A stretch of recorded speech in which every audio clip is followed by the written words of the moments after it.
तो कल हम अहमद शाह के ऊपर 1748 से 58 आज पढ़ना है ना। तो चलिए दोस्तों पढ़ते हैं। यह एक अयोग्य शासक था। कौन? अहमद शाह के बारे में बात कर रहा है कि यह एक अयोग्य शासक था। इसने राज्यकाल के सभी काम जो है सभी काम उद्धम बाई को सौंप दिया था। किसको सौंप दिया था? उद्धम बाई को सौंप दिया था, जिसे क़िबला-ए-आलम की उपाधि दी गई। इसको क्या किया गया? क़िबला-ए-आलम की उपाधि से नवाजा गया था इसको, है ना। आगे देखते हैं। आलमगीर द्वितीय का कार्यकाल 1754 से 59 ईस्वी तक था। आलमगीर द्वितीय का कार्यकाल 1764 से 59 ईस्वी तक था। यह जहांदार शाह का पुत्र था। किसका पुत्र था? आलमगीर द्वितीय जो था ये जहांदार शाह का पुत्र था। इसी के समय 1757 की जो प्लासी की लड़ाई हुई थी, प्लासी का युद्ध किसके काल में हुआ था? तो इसी के समय हुआ था, आलमगीर द्वितीय के कार्यकाल में। जैसा कि हम जानते हैं 1757 किसके बीच में आएगा? तो 54 और 59 के बीच में आएगा 1757। तो आलमगीर द्वितीय के, याद रखिएगा, बहुत इंपॉर्टेंट क्वेश्चन है। जो प्लासी की लड़ाई हुई थी आलमगीर द्वितीय के कार्यकाल में हुई थी, है ना। और इसका एक पुत्र था कौन? जहांदार शाह। कौन था? जहांदार शाह, है ना। चलिए आगे देखते हैं। शाहजहां तृतीय, इसका नाम है शाहजहां तृतीय, है ना। इसे मुही-उल-मिल्लत के नाम से भी जाना जाता है।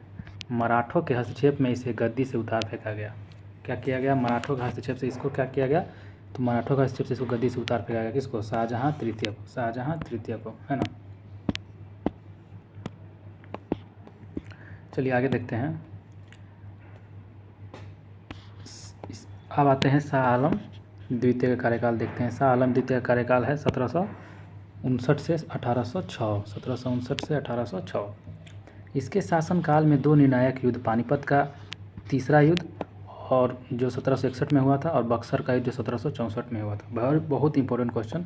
जो शाह आलम द्वितीय है, शाह आलम द्वितीय, जिसका कार्यकाल कब से कब तक था? तो 1759 से 1806 में, है ना। और इसी के शासनकाल में क्या हुआ था? निर्णायक युद्ध हुआ था, पानीपत का युद्ध। और पानीपत का जो तीसरा युद्ध, पानीपत का 3 युद्ध होता है ना, तो पानीपत का तीसरा युद्ध हुआ था इसके काल में 1761 वाला, और बक्सर का युद्ध हुआ था 1764 वाला। ध्यान रखिएगा, पानीपत का तीसरा और बक्सर का युद्ध किसके कार्यकाल में हुआ था? तो शाह आलम द्वितीय कार्यकाल में हुआ था। चलिए आगे देखिए। पानीपत के तीसरे युद्ध में अहमद शाह अब्दाली ने मराठों को परास्त किया था। पानीपत के तीसरे युद्ध में अहमद शाह अब्दाली ने किसको परास्त किया? पानीपत के तीसरे युद्ध में जो अहमद शाह अब्दाली था, अहमद शाह अब्दाली ने मराठों को परास्त किया था, ठीक है ना। और 1765 में इलाहाबाद की संधि के शर्तों के अनुरूप शाह आलम द्वितीय को ईस्ट इंडिया कंपनी के क्या किया गया? तो संरक्षण में इलाहाबाद में रखा गया। 1765 में क्या हुआ था? इलाहाबाद की संधि के शर्तों के अनुरूप शाह आलम द्वितीय को ईस्ट इंडिया कंपनी के संरक्षण में इलाहाबाद में रखा गया। वही शाह आलम द्वितीय को कहाँ रखा गया? तो इलाहाबाद में रखा गया। किसके संरक्षण में? तो ईस्ट इंडिया कंपनी के संरक्षण में। चलिए आगे देखते हैं। 1764 का क्या हुआ था? 1764 में बक्सर का युद्ध में सारा हार गया था अहमद अब्दाली, और, है ना। तो इसने कंपनी को बंगाल, बिहार, उड़ीसा के दीवानी सौंपने के लिए फरमान भी जारी किया। इसने कंपनी को क्या किया? बंगाल, बिहार, उड़ीसा के दीवानी सौंपने का फरमान भी जारी किया। 1772 में अहमद शाह द्वितीय को मराठा दिल्ली ले आए। वहाँ 1803 में तक रहे। 1803 में अंग्रेज़ों ने दिल्ली पर कब्जा कर लिया। 1803 में अंग्रेज़ों ने क्या कर लिया? दिल्ली पर कब्जा कर लिया। क्या किया? दिल्ली पर कब्जा कर लिया। 1772 देखिए, 1765 का कार्यकाल है, अभी 1772 है। जो 1772 में शाह आलम द्वितीय को मराठा दिल्ली ले आए, और 1803 में क्या हुआ तक? 1803 में अंग्रेज़ों ने दिल्ली पर कब्जा कर लिया। नोट में देखिएगा, अहमद शाह अब्दाली का वास्तविक नाम अहमद खान था। अहमद शाह अब्दाली का वास्तविक नाम क्या था? अहमद खान था। इसने 8 बार भारत पर आक्रमण किया था। कितना बार? 8 बार भारत पर आक्रमण किया था। देखिए अब आता है अकबर द्वितीय। अकबर द्वितीय कार्यकाल 1806 से 37। अकबर द्वितीय कार्यकाल 1806 से 37। जाहिर सी बात है कि हम लोग ऊपर देख रहे हैं, गुलाम कादिर खान ने 1806 में शाह आलम द्वितीय की हत्या करवा दी थी। शाह आलम द्वितीय के बाद कौन आएंगे? तो अकबर द्वितीय आएंगे। देखिए, इसने राम मोहन राय की राजा की उपाधि से नवाजा था। इसने राम मोहन राय को राजा की उपाधि से नवाजा था। किसने? अकबर द्वितीय ने। किसको? राम मोहन राय को। पहले राम मोहन राय को क्या कहा जाता था? सिर्फ राम मोहन राय। तो इसको राजा की उपाधि से किसने नवाजा था? तो यही अकबर द्वितीय ने नवाजा था। इसके शासनकाल के दौरान क्या हुआ था कि 1835 में ईस्ट इंडिया कंपनी ने स्वयं को मुग़ल शासक के अधीन कहलाना समाप्त कर दिया। पहले मुग़ल शासन जो करता था उसके अधीन अब कहलाना क्या हो गया? वो सबका पावर बढ़ गया, तो सोचा कि मुग़ल शासन के अधीन तो हम नहीं कहलाएंगे। तो क्या हुआ? तो स्वयं को मुग़ल शासन के अधीन कहलाना समाप्त कर दिया। कौन? तो ये ईस्ट इंडिया कंपनी। और मुग़ल शासक के नाम पर सिक्के जारी करना भी बंद कर दिया। मुगल शासक के नाम पे सिक्के जारी करना भी क्या कर दिया, तो बंद कर दिया, है ना। चलिए आगे देखिएगा, बहादुर शाह द्वितीय, जिसका कार्यकाल है 1837 से 57। बहादुर शाह द्वितीय, तो बहादुर शाह द्वितीय बोलिए, चाहे इसको जफर भी बोलते थे, बहादुर शाह जफर, ये अंतिम मुगल सम्राट था, सबको पता है अंतिम मुगल सम्राट था। और इसी को रंगून भेजा गया था। देखिए 1857 की क्रांति में भाग लेने के कारण अंग्रेजों के द्वारा बहादुर शाह जफर को बंदी बना लिया गया और एक रंगून इसको भेज दिया गया। कहाँ भेज दिया गया, रंगून भेज दिया गया। लाल किला में स्थित हीरा महल जो था बहादुर शाह जफर ने बनवाया था। लाल किला में स्थित हीरा महल किसने बनवाया था, बहादुर शाह जफर ने बनवाया था। मशहूर शायर मिर्ज़ा गालिब जो थे वो बहादुर शाह जफर के ही समय में दिल्ली में रहते थे। मशहूर शायर जो मिर्ज़ा गालिब हुआ करते थे वो बहादुर शाह जफर के ही समय में कहाँ रहते थे, तो दिल्ली में रहते थे। कहाँ रहते थे, दिल्ली में रहते थे, याद रखिएगा। नोट में देखिएगा कि हयात बख्श बाग लाल किला दिल्ली में स्थित है। पूछेगा कि हयात बख्श बाग जो है कहाँ पर स्थित है, तो लाल किला दिल्ली में स्थित है। हयात बख्श बाग, हयात बख्श बाग कहाँ पर स्थित है, तो लाल किला दिल्ली में स्थित है। चलिए आगे देखते हैं, भारत में यूरोपीय कंपनियां जो था, व्यापारिक कंपनियों का आगमन कैसे हुआ था, तो इसको हम देखते हैं।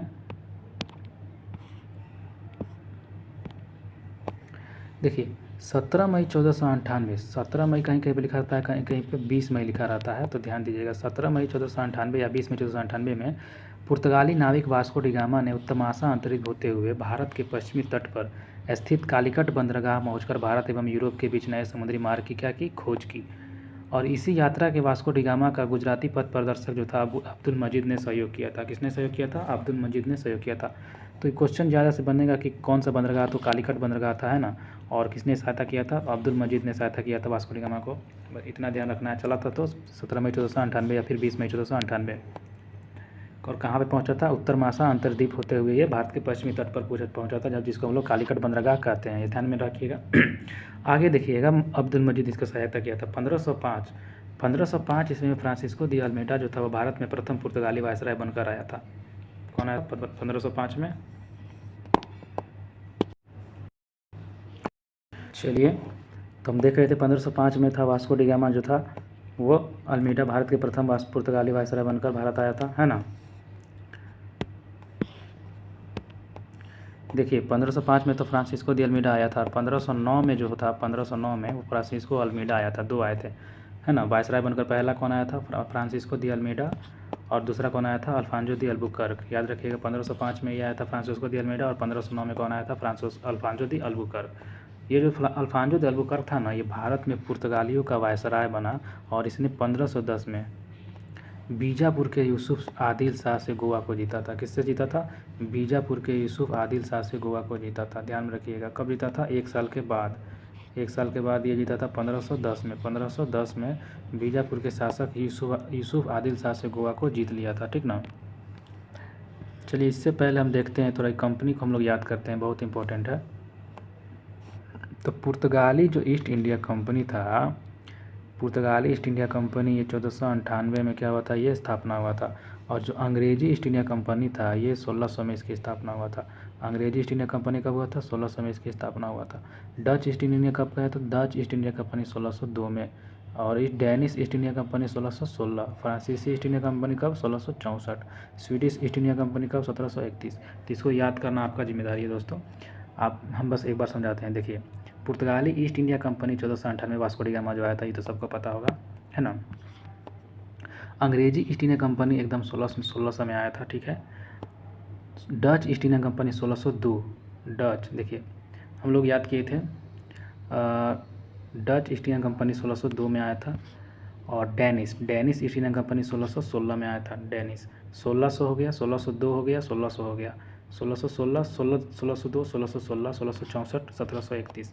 ऐसे करके याद रखिएगा। पहले पुर्तगाली आते हैं, फिर अंग्रेज, फिर डच, फिर डेनिश, फिर फ्रांसीसी, फिर स्वीडिश। इसमें जो अंग्रेज आते हैं ना, वो सब थोड़ा पीछे रह जाते हैं। वैसे तो लगातार सब जैसे जाते हैं वैसे अपना स्थापना करते हैं कंपनी का, लेकिन फैक्ट्री का। लेकिन जब अंग्रेज आते हैं तो उन्होंने 11 साल तक कोई भी अपना कारोबार नहीं करते हैं। देखिए यहाँ पे ध्यान से कि 11 साल तक क्या हुआ था, वो 11 साल 1600 में आए रहते हैं, और 11 साल के बाद वो अपना क्या करते हैं, अंग्रेज मसूलीपट्टनम में अपना स्थापना करते हैं। वहीं पुर्तगालियों का देखा जाए तो 1498 में आए थे, और 1503 में अपना स्थापना करते हैं पुर्तगाली, है ना। कहाँ पे करते हैं? कोचीन में करते हैं। कहाँ पे करते हैं? कोचीन में करते हैं पुर्तगाली। और जो अंग्रेज़ आए थे, ये तो हम बता दिए 1600 में आए थे, 1611 में अपना स्थापना किए थे, है ना। लेकिन ये 3 नंबर पे क्यों चल गए? क्योंकि ये लेट से किए थे अंग्रेज़। अब वैसे डच जो आए थे 1602 में आए थे। डच कब आए थे? 1602 में आए थे। और डच अपना स्थापना कब करते हैं? 3 साल के बाद 1605 में करते हैं। कब करते हैं? 3 साल के बाद 1605 में करते हैं। अब देखिए डेनिश ईस्ट इंडिया कंपनी जो था ये 1616 में आता है, और 4 साल के बाद ये क्या करता है? अपना फैक्ट्री स्थापना करता है। 1616 में आता है, 4 साल के बाद कहाँ पर? ट्रावनकोर में। दोस्तों एक चीज़ ध्यान दीजिएगा, जो डच और अंग्रेज़ है ना, डच और अंग्रेज़ ये दोनों मसूलीपट्टनम में ही क्या अपना फैक्ट्री का स्थापना किया रहता है ना, मसूलीपट्टनम में, ठीक याद रखिएगा। और पुर्तगाली कोचीन में, डच अंग्रेज़ एक साथ मसूलीपट्टनम में खोला रहता है। लगभग अंतर में, मतलब फैक्ट्री का अंतर में रहता है, लेकिन खोला जाता है एक जगह पर ही, मसूलीपट्टनम में। और डेनिश जो थे वो ट्रावनकोर में खोला जाता है, डेनिश जो थे ट्रावनकोर में। और फ्रांसीसी, देखिए फ्रांसीसी जो आए थे 1664 में आए थे, ये भी 4 साल के बाद अपना खोलते हैं 1668 में। 4 साल के बाद 1668 में खोलते हैं फ्रांसीसी। स्वीडिश ईस्ट इंडिया कंपनी जो आया था 1731 में, लेकिन कोई फैक्ट्री नहीं खोल पाता है, इसीलिए इसका कहीं भी जिक्र नहीं है ना। तो स्वीडिश ईस्ट इंडिया कंपनी जो आया था वो 1731 में आया था, ध्यान दीजिएगा। चलिए आगे देखते हैं। हम लोग देख रहे थे कि अल्फांजो दी अल्बुकर्क जो था 1509 में आया था, और 1510 में इससे बीजापुर के यूसुफ आदिल शाह से इसने गोवा को जीत लिया था। कौन? अल्फांजो दी अल्बुकर्क, 1 साल के बाद। आगे कह रहा है पुर्तगालियों ने अपनी पहली व्यापारी कोठी जो थी वो कोचीन में खोली थी, जैसा कि हम लोग अभी देख चुके हैं। दक्षिण पूर्वी तट पर, दक्षिण कहाँ हो गया हमारा? नीचे, दक्षिण और पूर्वी राइट साइड। तो दक्षिण पूर्वी तट जो है वहाँ पे पुर्तगालियों की एकमात्र बस्ती थी सन थोमे। पुर्तगालियों की एकमात्र बस्ती का नाम क्या था? सन थोमे, दक्षिण पूर्वी तट पर, ध्यान दीजिएगा। और पुर्तगालियों के बाद भारत में डच लोग आए थे। पुर्तगाली आए फिर डच आए, और जाहिर सी बात है पहला डच यात्री कौन था? Carnelian Houtman. कार्नेलियन हाउटमैन कौन सा था पहला डच यात्री? कार्नेलियन हाउटमैन था। तो याद रखिए 1596 ईस्वी में क्या हुआ कि भारत के पूर्व ये सुमात्रा पहुंचा था 1596 में। तो कहाँ? पुर्तगाली 1498 में आए थे, लेकिन ये जो था पहला डच यात्री जो था ये लगभग 100 साल, मतलब कि लगभग में आया था ये पुर्तगाली के आने के बाद। तो पुर्तगालियों के बाद डच कब आए थे? लगभग 98-100 साल के बाद लगभग में मान के चलिए आए थे। तो 1596 में, और पुर्तगाली 1498 में ही जो वास्को डी गामा आ चुका था। तो कार्नेलियन जो हाउटमैन था, कार्नेलियन हाउटमैन, ये कब आया था? 1596 में। कब आया था? 1596 में। और कहाँ पहुँचा था? भारत के पूर्व ये सुमात्रा पहुँचा था। कहाँ पहुँचा था? भारत के पूर्व ये सुमात्रा पहुँचा था, है ना, सुमात्रा पहुँचा था। चलिए आगे देखते हैं।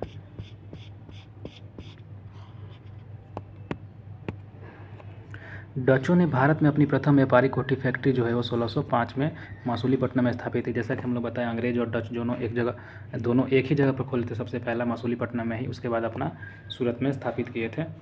तो भी आगे पढ़ने को मिलेगा, पहले देखते हैं। तो डचों ने क्या किया था? अपना प्रथम व्यापारिक कोठी जो तो फैक्ट्री 1605 में स्थापित किया था, जैसा कि हम लोग देखे थे। और आए थे कब? 1603 में, है ना। 1602 में आए थे ना शायद, 1 मिनट दोस्तों, हाँ 1602 में आए थे। और 1603 में 3 साल के बाद अपना क्या किए थे? फैक्ट्री खोले थे डच, है ना, 1605 में।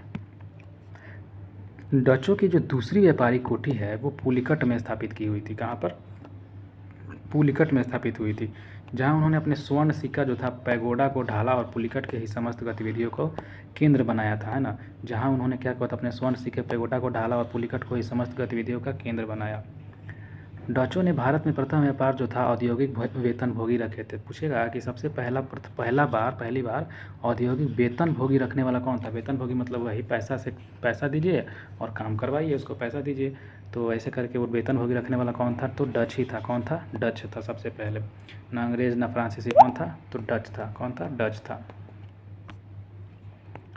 चलिए आगे देखते हैं।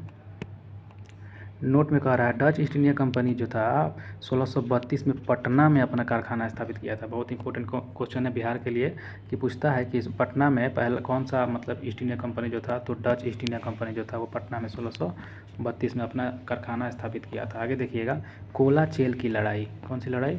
कोलाचेल की लड़ाई। कोलाचेल की जो लड़ाई थी, इस लड़ाई में त्रावणकोर का राजा जो था मार्तंड वर्मा, कौन था? मार्तंड वर्मा ने 10 अगस्त 1741 को एडमिरल यूस्टाचियस डी लिनॉय के नेतृत्व वाली डच ईस्ट इंडिया कंपनी को सेना को हरा दिया। कोलाचेल की लड़ाई में क्या हुआ था? इस लड़ाई में त्रावणकोर का राजा था मार्तंड वर्मा। मार्तंड वर्मा ने 10 अगस्त 1741 को, कब? 10 अगस्त 1741 को एडमिरल यूस्टाचियस डी लिनोय के नेतृत्व वाली डच ईस्ट इंडिया कंपनी को सेना को हरा दिया। बताइए, ये जो त्रावणकोर का राजा था मार्तंड वर्मा, इन्होंने क्या किया था? 10 अगस्त को 1741 को एडमिरल यूस्टाचियस डी लिनोय की जो नेतृत्व वाली सेना थी डच ईस्ट इंडिया कंपनी वाली, इसको क्या किया? इसको हरा दिया, है ना। चलिए आगे देखते हैं। डचों का भारत में अंतिम रूप से जो पतन था वो 1759 में जाके हुआ है। कब हुआ है डचों का भारत में अंतिम रूप से पतन? 1759 में। और अंग्रेजों एवं डचों के मध्य हुआ बेदरा का युद्ध से हुआ था। अंग्रेजों और डचों के बीच में जो हुआ था युद्ध, कौन सा युद्ध? बेदरा का युद्ध। जो बेदरा का युद्ध हुआ था, इससे क्या हुआ? डच क्या हो गए? मतलब अंतिम रूप से अच्छा से हार गए। हारने के बाद वो क्या हो गए? भाग गए। तो 1759 का बात है ना। बेदरा का युद्ध हुआ था 1759 में अंग्रेजों और डचों के बीच में। किसके पूछेगा? बेदरा का युद्ध किसके बीच हुआ था? तो अंग्रेजों और डचों के बीच में हुआ था। और क्यों हुआ था? तो जाहिर सी बात है, हम अपना शासन करेंगे, हम अपना शासन करेंगे, इसको लेके हुआ था 1759 में। कब हुआ था? 1759 में हुआ था बेदरा का युद्ध। बेदरा का युद्ध बहुत इंपॉर्टेंट है, पूछ सकता है किसके बीच में हुआ था? तो डचों और अंग्रेजों के बीच में हुआ था, है ना। और ये भी ध्यान दीजिएगा, कोलाचेल की लड़ाई जो हुआ था किसके बीच? तो त्रावणकोर का राजा मार्तंड वर्मा जो था, किसको हरा दिया था? तो एडमिरल यूस्टाचियस डी लिनोय जो थी नेतृत्व वाली डच ईस्ट इंडिया कंपनी थी, इसको हराया था, है ना। डच कहाँ हारे हैं? तो सबसे पहले त्रावणकोर का राजा मार्तंड वर्मा हरा दिया डच को। उसके बाद कौन हरा दिया? तो अंग्रेज हरा दिए। 1759 में हराया, पूरी तरह बढ़िया से भगा दिए हरा के, है ना। अंग्रेज ने 1759 में। आगे देखिएगा, 31 दिसंबर 1600 ईस्वी को इंग्लैंड की रानी जो थी एलिजाबेथ प्रथम ने ईस्ट इंडिया कंपनी को पूरब से व्यापार का एक अधिकार पत्र प्रदान किया। कौन? इंग्लैंड की जो रानी थी एलिजाबेथ। कौन थी? इंग्लैंड की जो रानी थी एलिजाबेथ, इनने क्या किया कि ईस्ट इंडिया कंपनी को पूरब में व्यापार का एक अधिकार पत्र प्रदान किया। वही ईस्ट इंडिया कंपनी जिसको हम लोग बोलते हैं, ब्रिटेन की जो महारानी थी, इंग्लैंड की रानी जो एलिजाबेथ प्रथम दी, यही थी ऑर्डर दी थी कि आप जाइए अपना वहाँ पे क्या करिए? कंपनी स्थापित करिए। तो ईस्ट इंडिया कंपनी कब आई थी? लास्ट 31 दिसंबर के दिन 1600 ईस्वी को, है ना। और पूरब में मतलब कि क्या किया था? पूरब में व्यापार करने का अधिकार पत्र प्रदान किया था 31 दिसंबर 1600 को। और इसी अधिकार पत्र के अनुसार इंग्लैंड की कोई भी कंपनी जो थी उसके मतलब कंपेयर में सामने खड़ा नहीं हो पाती थी। इस क्षेत्र में व्यापार के लिए ईस्ट इंडिया कंपनी को एकदम कोई भी प्रतिस्पर्धा ही नहीं मिला, मतलब कॉम्पिटिशन ही नहीं मिला। क्योंकि किसने बनाया था? वही रानी एलिजाबेथ ने क्या कर दिया था? ऑर्डर निकाल के ये अधिकार पत्र प्रदान कर दी थी कि जाइए आप लोग और अपना व्यापार करिए, है ना। आगे देखिएगा, प्रारंभ में ईस्ट इंडिया कंपनी में 217 साझेदार थे। प्रारंभ में ईस्ट इंडिया कंपनी में कितना साझेदार थे? 217 साझेदार थे। और पहला गवर्नर जो था बन के आया था ईस्ट इंडिया कंपनी का, कौन था? टॉमस स्मिथ था। अंग्रेजों का जो प्रथम गवर्नर कौन बन के आया था 217 साझेदार में से? Thomas Smith. कौन था? टॉमस स्मिथ था। कौन था? टॉमस स्मिथ था, है ना। मुगल दरबार में जाने वाला प्रथम अंग्रेज जो था कैप्टन हॉकिंस था। मुगल दरबार में जाने वाला प्रथम अंग्रेज कौन था? कैप्टन हॉकिंस, जो जेम्स प्रथम के राजदूत के रूप में अप्रैल 1609 ईस्वी में जहांगीर के दरबार में गया था। मुगल दरबार में जाने वाला प्रथम अंग्रेज कौन था? कैप्टन हॉकिंस था। मुगल दरबार में जाने वाला क्यों? क्योंकि वहाँ पे जाकर अपना क्या करता? तो व्यापार करने के लिए प्रार्थना करता। तो कैप्टन हॉकिंस था जो जेम्स प्रथम के राजदूत के रूप में आया था। जेम्स प्रथम जो था वही ब्रिटेन का राजकुमार, उसी के राजदूत के रूप में ही अप्रैल 1609 में जहांगीर के दरबार में गया था। किसके दरबार में गया था? जहांगीर के दरबार में गया था। वैसे तो गया था ये अकबर के दरबार में गया था, लेकिन अकबर क्या हुआ था? मर चुका था, इसलिए फिर उसको कहाँ जाने लगा? जहांगीर के दरबार में गया था। तो देखिए नोट में कहा है, भारत आने वाला प्रथम अंग्रेजी जहाज जो था वो रेड ड्रैगन था। भारत आने वाला प्रथम अंग्रेजी जहाज कौन सा था? Red dragon. भारत आने वाला पहला अंग्रेजी जहाज पूछे तो क्या हो जाएगा? रेड ड्रैगन था। भारत आने वाला पहला अंग्रेजी जहाज कौन था? रेड ड्रैगन था। 1611 ईस्वी में दक्षिण पूर्वी समुद्र तट पर सर्वप्रथम अंग्रेजों ने मसूलीपट्टनम में व्यापारी कोठी की स्थापना की। कहाँ पर की? मसूलीपट्टनम में व्यापारी कोठी की स्थापना की। जैसे हम लोग जानते हैं 1600 में आए थे अंग्रेज और 1611 में 11 साल के बाद लगभग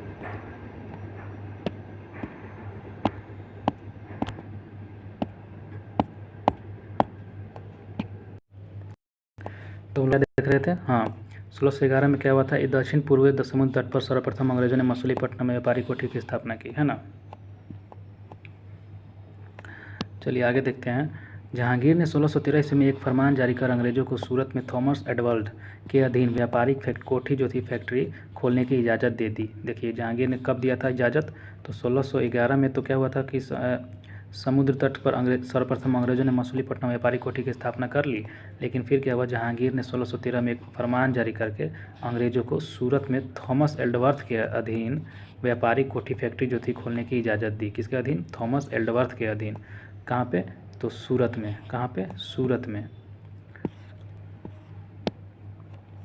नोट में लिख रहा है, पूर्वी तट पर अंग्रेजों ने अपना प्रथम व्यापारी कोठी मछलीपट्टनम में 1611 में खोला था, जबकि पश्चिमी तट पर अगर पूछे तो सूरत में खोला था। कहाँ पर, 1613 में, 2 साल के बाद। तो अगर पूर्वी तट पे बोले तो अंग्रेजों ने मछलीपट्टनम जो था वहाँ पे खोला था 1611 में, जबकि पश्चिमी तट पर बोले तो सूरत में खोला था। कहाँ पे, सूरत में खोला था 1613 में, 2 साल के बाद खोला था। ध्यान में रखिएगा, किसके बात कर रहा है, अंग्रेजों का बात कर रहा है।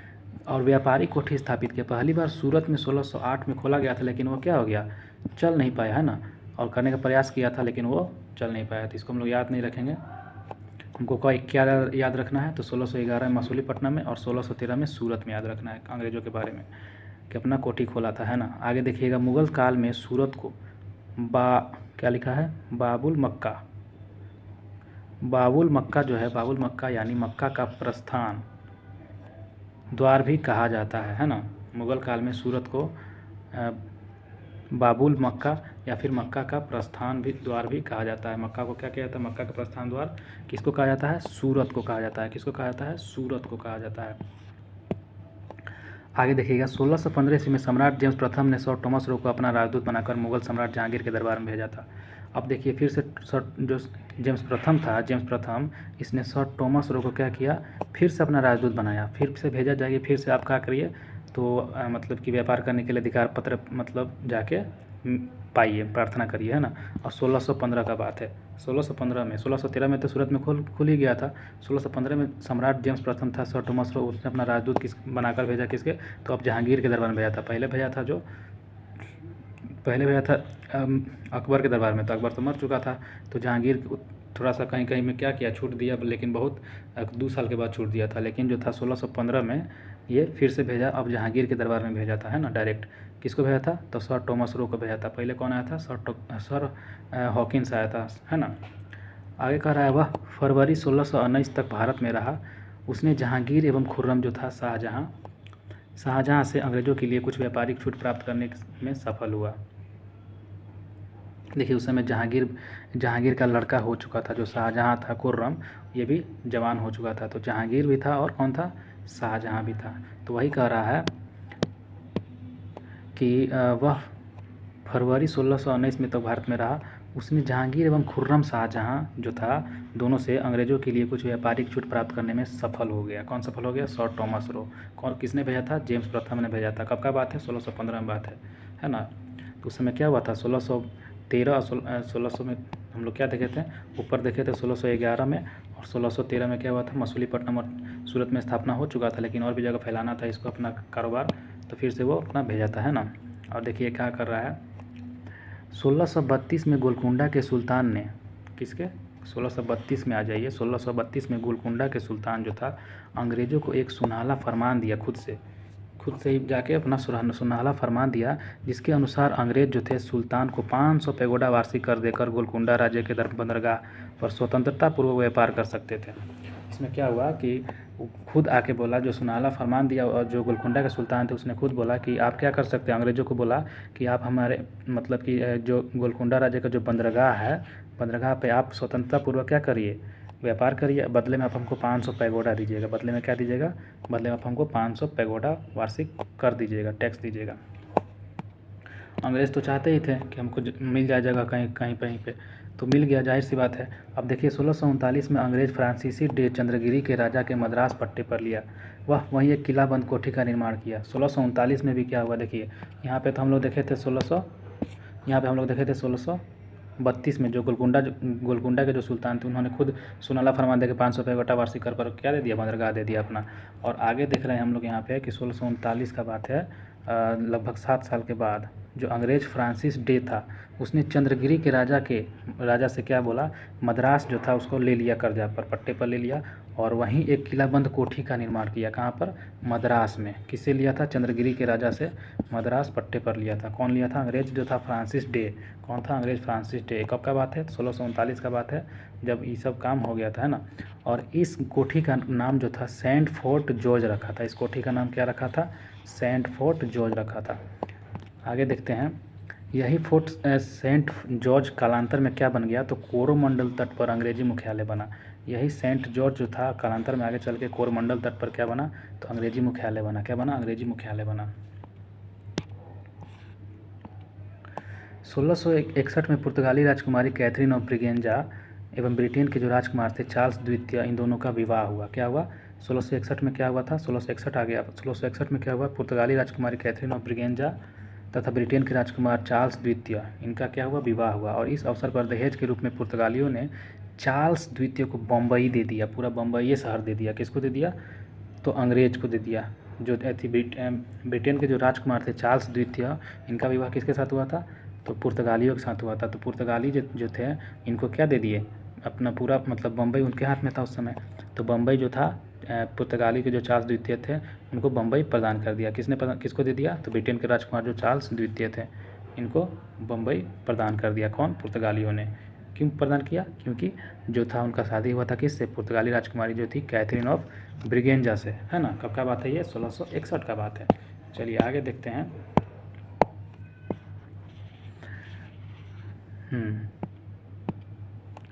1668 में क्या हुआ था? चार्ल्स द्वितीय ने बम्बई को अब क्या किया? बम्बई तो किसके पास आ गया है? चार्ल्स द्वितीय के पास आ गया है। बम्बई किसके पास आ गया है? चार्ल्स द्वितीय के पास आ गया है ना। 10 पाउंड जो था वार्षिक किराया पर ईस्ट इंडिया कंपनी को दे दिया। अब देखिए क्या हुआ था, अब तो आ गया था चार्ल्स द्वितीय के पास बम्बई। 1668 में क्या हुआ था? उसने 1668 में क्या किया कि 10 पाउंड पर वार्षिक किराया, 10 पाउंड मतलब सालाना किराया देकर क्या बोला? ईस्ट इंडिया कंपनी को आप लोग ये रख लीजिए बम्बई को, अब और हमको 10 पाउंड वार्षिक किराया दीजिएगा, है ना, ईस्ट इंडिया कंपनी को। 1687 ईस्वी में क्या हुआ? देखिए, अंग्रेजों ने पश्चिमी तट पर मुख्यालय जो था सूरत से हटाया। सूरत से हटाकर कहाँ ले गया? बम्बई ले गया। क्योंकि बम्बई उस समय बहुत अच्छा जगह था, तो सूरत से हटा के पूछेगा कि अंग्रेजों ने पश्चिम तट पर का मुख्यालय सूरत से हटाकर कहाँ ले गया था? तो सूरत से हटाकर कहाँ ले गया? तो बम्बई ले गया था। कब का बात है? 1687 का बात है। कब का बात है? 1687 का बात है। 1687 का बात है।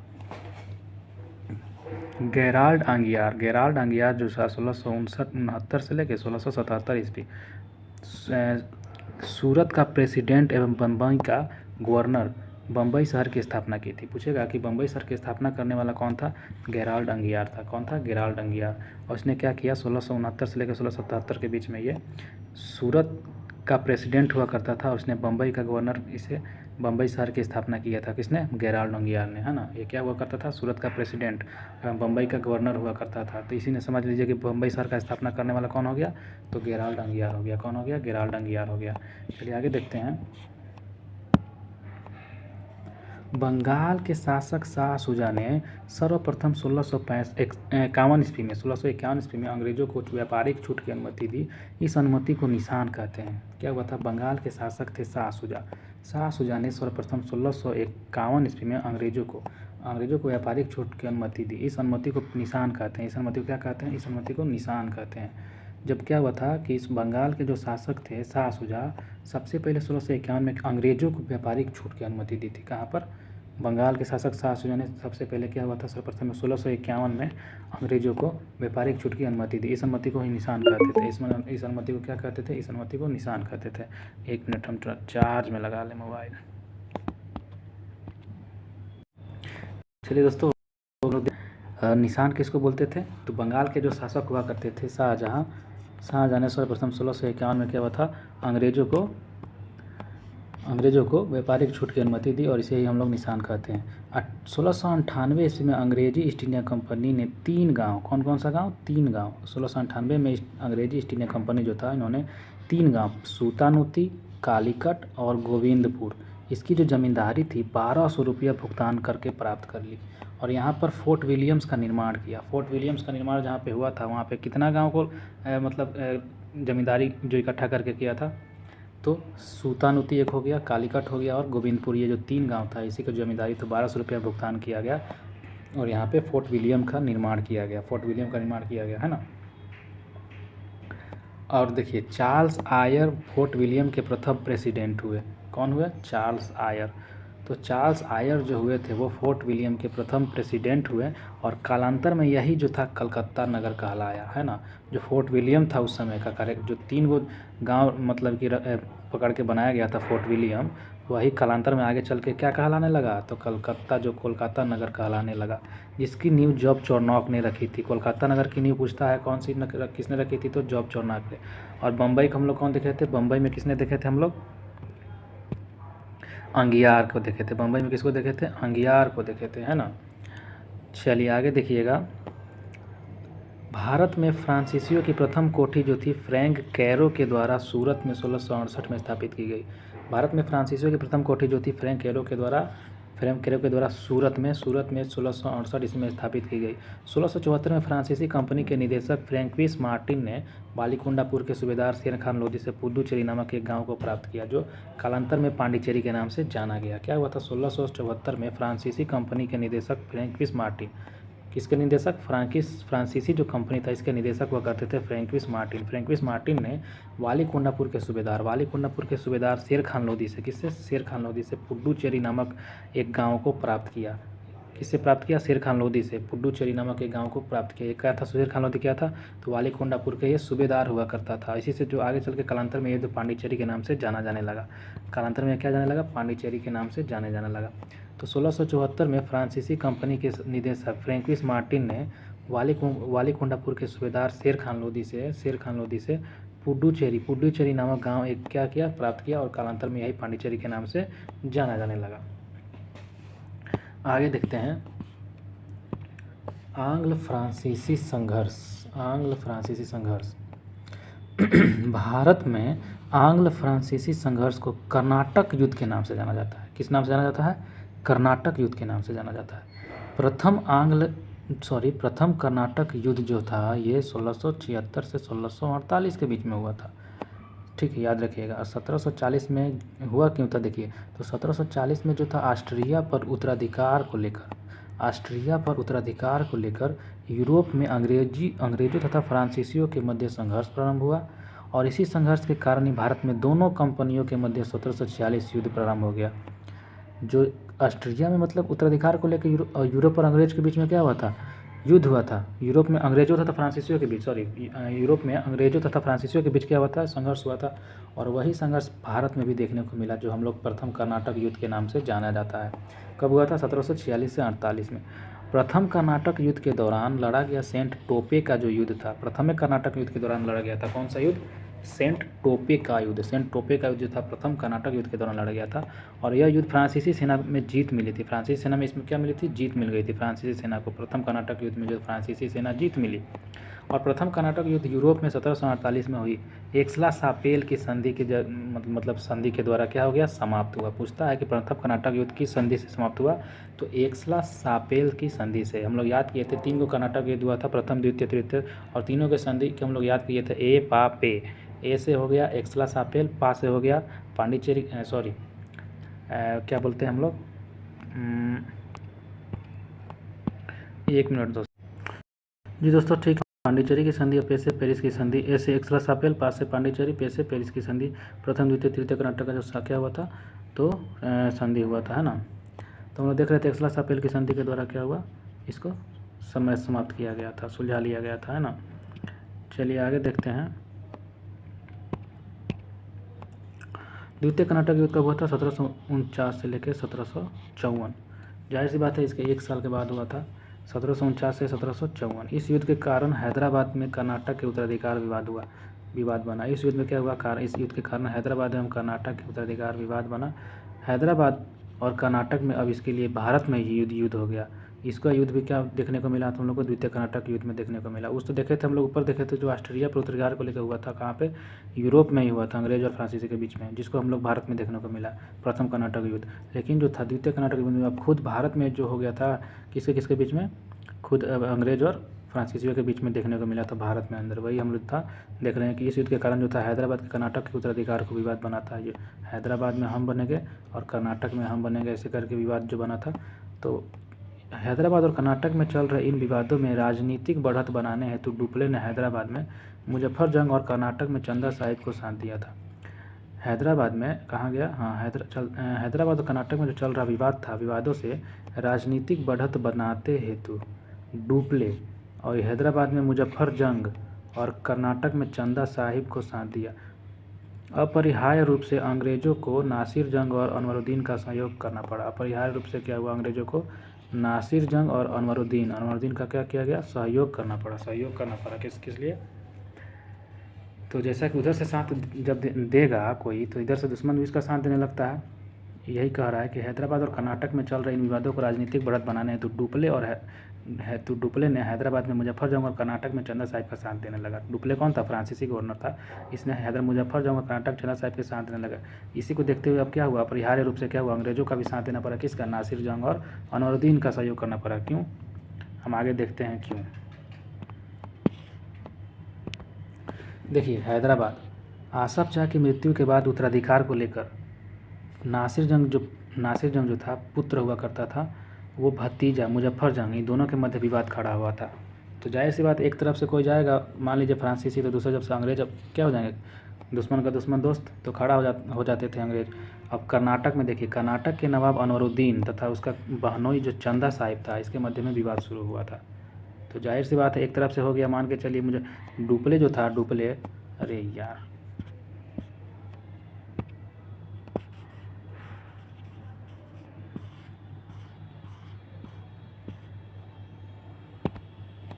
हाँ, डुप्ले जो था कहाँ गया, डुप्ले जो था वो हैदराबाद के मुजफ्फरजंग और चंदा साहिब का साथ दे रहा था डुप्ले। तो जाहिर सी बात है, चंदा साहिब का साथ देने वाला था और मुजफ्फरजंग का साथ देने वाला था, तो नहीं थी, जो अंग्रेज थे किसके साथ देंगे, तो नासिर जंग का साथ देंगे। और किसका साथ देंगे,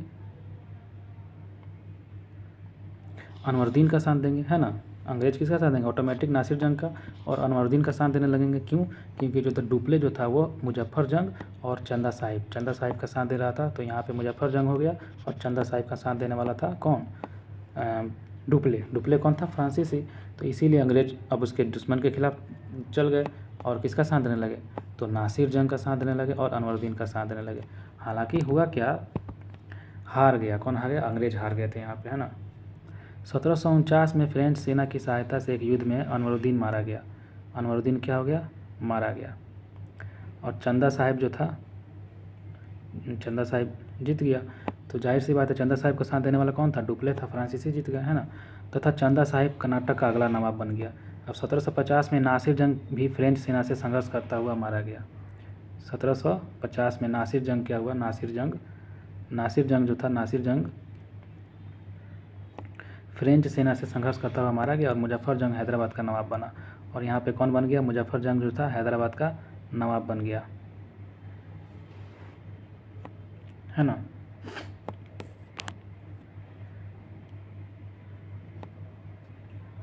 चलिए आगे देखते हैं।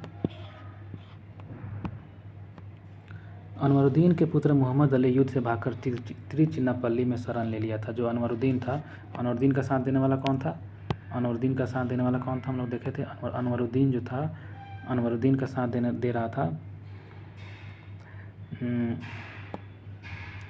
कौन साथ दे रहा था, हाँ, फ्रेंच सेना की सहायता से एक युद्ध में अनवरुद्दीन मारा गया, चंदा साहिब कर्नाटक का नवाब बना, है ना। चलिए अंग्रेज दे रहे थे, अनवरुद्दीन का साथ दे रहे थे अंग्रेज, और नासिर जंग का साथ दे रहे थे अंग्रेज। अनवरुद्दीन, नासिर जंग, और उधर हम लोग डुप्ले किसका साथ दे रहा था, मुजफ्फरजंग और चंदा साहिब का। नासिर अनवरुद्दीन ऐसे याद रखना है। अंग्रेजों के साथ कौन थे, नासिर, और कौन थे, अनवरुद्दीन, नासिर अनवरुद्दीन जो थे वो अंग्रेजों के साथ थे। वैसे ऑटोमेटिक याद हो जाएगा, मुजफ्फरजंग और चंदा साहिब डुप्ले के साथ थे, थोड़ा कन्फ्यूजन होता है ना। चलिए आगे देखते हैं। 1749 में हम लोग देखे थे, फ्रेंच सेना की सहायता से एक युद्ध में अनवरुद्दीन मारा गया तथा चंदा साहिब कर्नाटक का अगला नवाब बना। 1750 में नासिर जंग भी फ्रेंच सेना से संघर्ष करता हुआ मारा गया और मुजफ्फरजंग हैदराबाद का नवाब बना।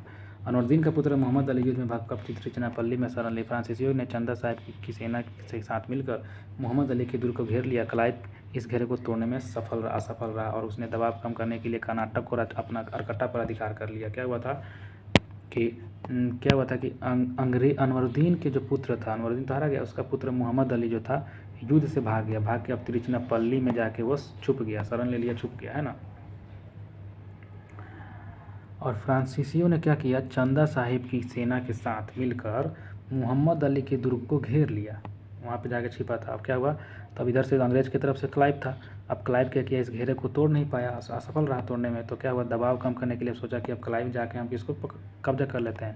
तो जो कर्नाटक की जो राजधानी होती थी उस समय, अरकट्टा होती थी कर्नाटक की राजधानी, उस पर जाके क्लाइव क्या कर लिया, अधिकार कर लिया। उसको छोड़िए नहीं तो हम यहाँ पे क्या करेंगे, राजधानी को अधिकार कर लेंगे। किसको छुड़वाने के लिए, तो वही उसका जो पुत्र था मोहम्मद अली, है ना। चलिए आगे देखते हैं, शॉर्ट में एक बार देख लेते हैं कर्नाटक युद्ध एक नज़र में। प्रथम कर्नाटक युद्ध हम लोग देखे थे 1746 से 48 में हुआ था। ऑस्ट्रिया के उत्तराधिकार युद्ध में प्रभावित था। 1748 में हम लोग जो हुआ था युद्ध जो था एला-सापेल की संधि के द्वारा ये ऑस्ट्रिया के उत्तराधिकार युद्ध समाप्त हुआ, है ना, लास्ट में। और इसी के तहत प्रथम कर्नाटक युद्ध भी समाप्त हुआ। दूसरा कर्नाटक युद्ध 1749 से 1754 इसमें हुआ था। इस युद्ध में फ्रांसीसी गवर्नर डुप्ले की हार हो गई, उसे वापस बुला लिया गया और उसकी जगह पर गोडेहू को भारत में अगला फ्रांसीसी गवर्नर बनाया गया। किसको बुला लिया गया, हार गया बेचारा। कौन हार गया, तो फ्रांसीसी गवर्नर जो था डुप्ले हार गया। डुप्ले जब हार गया तो उसको वापस बुला लिया गया फ्रांस की तरफ से, उसकी जगह पर गोडोहू को भेजा गया। किसकी जगह पर, डुप्ले की जगह पर किसकी जगह पर भेजा, डुप्ले की जगह पर गोडोहू को भेजा। और भारत में अगला फ्रांसीसी गवर्नर कौन बन के आ गया, तो गोडोहू बन के आ गया, है ना। पांडिचेरी की संधि के द्वारा इसको समाप्त हुआ था, जाहिर सी बात है।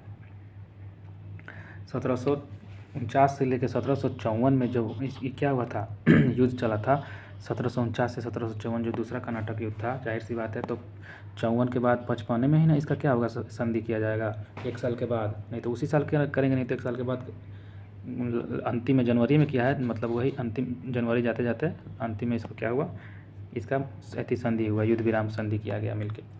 अब कर्नाटक का जो तीसरा युद्ध था 1756 से 63, तो तीनों याद रखना है। प्रथम कर्नाटक युद्ध 1746 से 48 2 साल के लिए ऑस्ट्रिया के उत्तराधिकार को लेकर हुआ था।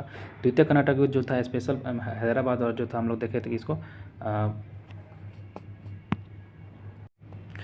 हाँ कर्नाटक पे हैदराबाद और कर्नाटक के लिए दूसरा युद्ध हुआ था। कब हुआ था, कब तक चला था दूसरा कर्नाटक युद्ध, 1749 से 1754, तो 5 साल तक लगभग चला था। पहला 2 साल तक, फिर 5 साल तक चला।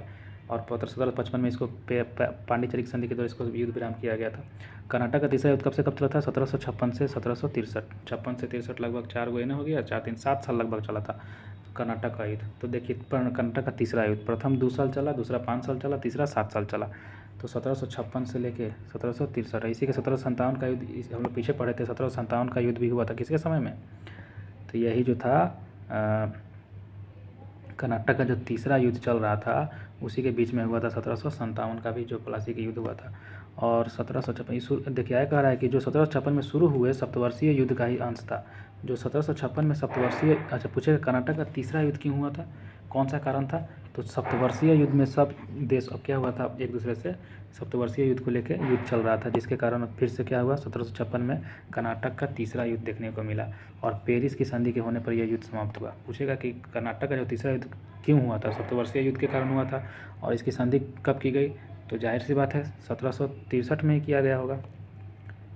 और पेरिस की संधि के द्वारा इसको समाप्त किया गया, ठीक ना, पेरिस की संधि के द्वारा इसको समाप्त किया गया। चलिए आगे देखते हैं। 1752 में स्ट्रीगर लॉरेंस के नेतृत्व में अंग्रेजी सेना ने त्रिचिनापल्ली को बचा लिया और फ्रांसीसी सेना ने अंग्रेजों के सामने आत्मसमर्पण कर दिया। क्या हुआ था 1752 में कि स्ट्रिंगर लॉरेंस जो थे, इन्हीं के नेतृत्व में अंग्रेजी सेना ने त्रिचिनापल्ली को बचाया था, त्रिचिनापल्ली को बचा लिया। और फ्रांसीसी सेना जो थे अंग्रेजों के सामने आत्मसमर्पण कर दिए फ्रांसीसी सेना। इस हार के कारण डुप्ले को वापस फ्रांस बुला लिया गया, जैसा कि हम लोग देखे थे, और उसके जगह पर 1754 में गोडोहू को अगला फ्रांसीसी गवर्नर बनकर आया था, है ना। तो आगे देखते हैं 1752 से कब तक था ये, 1752 से 1754, है ना, पांडिचेरी की संधि, द्वितीय कर्नाटक युद्ध का बात है ना। आगे देखते हैं एक बार। हाँ जनवरी 1755 में पांडिचेरी संधि के साथ इस युद्ध को समाप्त किया गया था, दूसरा युद्ध कर्नाटक का। और 1760 में अंग्रेजी सेना ने सर एयरकुट के नेतृत्व में वांडीवास की लड़ाई में फ्रांसीसियों को बुरी तरह हराया था। 1760 में क्या हुआ था, अंग्रेजी सेना ने आयरकुट के नेतृत्व में वांडीवास की जो लड़ाई थी, पूछता है वांडीवास की लड़ाई कब हुई थी, 1760 में हुई थी वांडीवास की लड़ाई। और इसमें फ्रांसीसियों को बुरी तरह से हराया था। किसको हराया था, फ्रांसीसियों को बुरी तरह से हराया था। वांडीवास की लड़ाई कब हुई थी, 1760 में आयरकुट के नेतृत्व में, और फ्रांसीसियों को इसमें बुरी तरह से हरा दिया था। चलिए 1761 में अंग्रेजों ने पांडिचेरी की फ्रांसीसियों से छीन लिया था। 1761 में क्या हुआ था, पांडिचेरी को फ्रांसीसियों से किसने छीन लिया था, अंग्रेज छीन लिए थे फ्रांसीसियों से 1761 में। 1763 ईस्वी में पेरिस संधि के द्वारा अंग्रेजों ने चंद्रनगर को छोड़ दिया और शेष जितना भी अन्य प्रदेशों को लौटा दिया। एगो चंद्रनगर को रख के सारा प्रदेश को लौटा दिया। किस संधि के द्वारा, पेरिस की संधि जो हम लोग देखे थे पिछला, जो तीसरा सप्तवर्षीय युद्ध में जो हुआ था, तीसरा कर्नाटक युद्ध, उसी के समय 1763 में इसका युद्ध हुआ था। जाहिर सी बात है 7 साल तक चला था। इधर हमारा कितना हो गया, 1756 से 63 है ना, 7 साल तक चला था। तो चंद्रनगर को खाली छोड़ के बाकी सबको लौटा दिया अंग्रेज। और 1749 ईस्वी तक फ्रांसीसी कब्जे में थे। 1749 ईस्वी तक थे फ्रांसीसी कब्जे में। ये प्रदेश भारत को आज़ादी तक फ्रांसीसी के कब्जे में रहे थे। ये प्रदेश जो थे, जब तक भारत आज़ाद हुआ तब तक ये जो थे फ्रांसीसियों के ही कब्जे में रहे थे। भारत आज़ाद हो गया, ब्रिटेन छोड़ के फ्रांसीसी भी आज़ाद हो गया, है ना। देखिए कितना पकड़ मजबूत था अंग्रेज सबका। चलिए दोस्तों, थैंक यू। आगे मिलते हैं नेक्स्ट पार्ट में, है ना। धन्यवाद।